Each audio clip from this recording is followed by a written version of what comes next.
Iran, যুক্তরাষ্ট্র ও ইসরায়েলের মধ্যকার যুদ্ধে নেতিবাচক সরাসরি প্রভাব পড়ছে দেশের রপ্তানি আয়ের অন্যতম উৎস মধ্যপ্রাচ্যের বাজারে।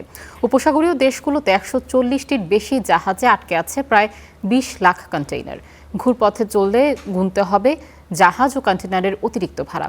এতে বিপাকে পড়েছেন ব্যবসায়ীরা। চট্টগ্রাম থেকে আরও জানাচ্ছেন সৈয়দ তামিম মাহমুদ। মাঠে ফলানো ফসল এখন বন্দরের কন্টেইনারে বন্দী। ইরান, যুক্তরাষ্ট্র আর ইসরায়েলের মধ্যকার যুদ্ধ আর হরমুজ প্রণালী দিয়ে জাহাজ চলাচল ব্যাহত হয়, থমকে গেছে বাংলাদেশ থেকে সবজি রপ্তানি।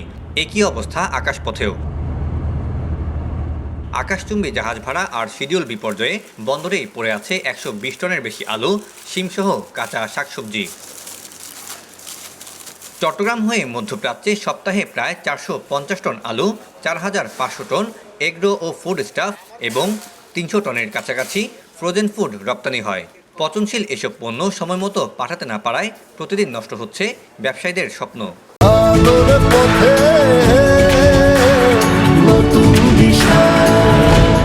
বাঁধাকপি, পটেটো, ফুলকপি এগুলা বিভিন্ন পোর্টে এসে রয়ে গেছে, কিন্তু কোনো মাল নিতে পারতেছে না। আমাদের প্রায় ১ লাখ কেজি মতো সবজি এক্সপোর্ট প্রতিদিন বন্ধ হয়ে রয়েছে।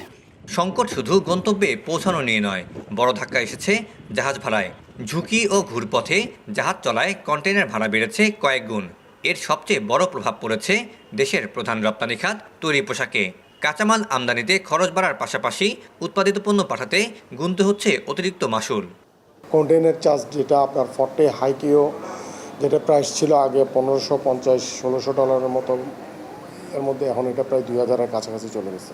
আপনার এয়ার শিপমেন্টের ক্ষেত্রে আপনি দেখবেন যেটা $৩-৩.৫ ডলারের ফ্রেড, এখন এটা $৬০ করে চার্জে আসতেছে। যুদ্ধের কারণে মধ্যপ্রাচ্য বা গালফ রিজিয়নের বিভিন্ন পয়েন্টে ১৪০টির বেশি জাহাজ আটকে আছে প্রায় ২ মিলিয়ন কন্টেইনার নিয়ে। ফলে জাহাজগুলোকে ঘুরপথে আসতে হচ্ছে। এতে শিপিং লাইনগুলোও বাড়াচ্ছে চার্জ। সব মিলিয়ে দেখা যাচ্ছে যে শিপিং লাইনের যেমন ওয়ার রিস্ক বাড়ছে, কন্টেনার ইন্স্যুরেন্স কস্ট বাড়ছে, একইভাবে দেখা যাচ্ছে যে আপনার ফুয়েল কস্ট বেড়ে যাচ্ছে।